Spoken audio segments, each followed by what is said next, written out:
first DLC offering is called First Strike. It releases February 1st. It has 5 new levels in it, 4 brand new multiplayer maps, as well as a zombie level called Ascension.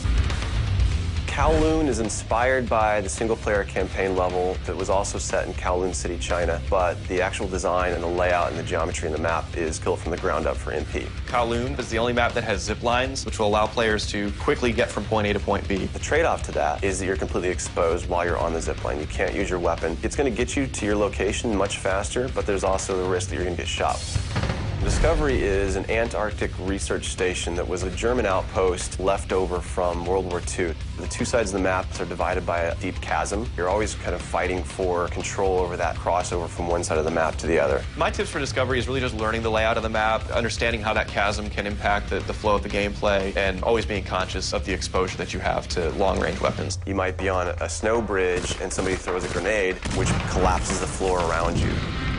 Our large map is Berlin Wall. This focuses on the checkpoint Charlie area of Berlin. It puts you fighting on the two different sides of the wall. So you've got East Berlin versus West Berlin kind of thing going. Berlin Wall has certain attributes about it that if you use it right, you're going to have the competitive edge over your opponents. It has a lot of very long view distances. It's a really great map for snipers. There's some good high points, some good elevation there. And one of the unique aspects about Berlin Wall is that there's the no man's land in the middle. You can take the risk of going through no man's land to get a faster route, but there's a good chance you're going to get mowed down by the auto turrets.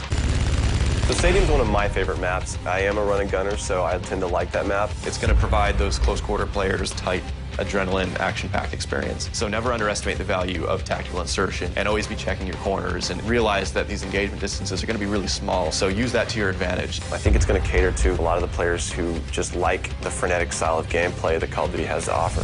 One of the big agendas with this map pack is we wanted to listen to the feedback that people have been giving about all the maps they've been playing with the release of the game. They want more verticality, more sniper opportunities. They really love the interactivity that we did. These are components that we wanted to bring back in a pretty big way in the first DLC offering. First Strike is going to be available February 1st for 1,200 Microsoft points, and it'll be available on Xbox 360 first.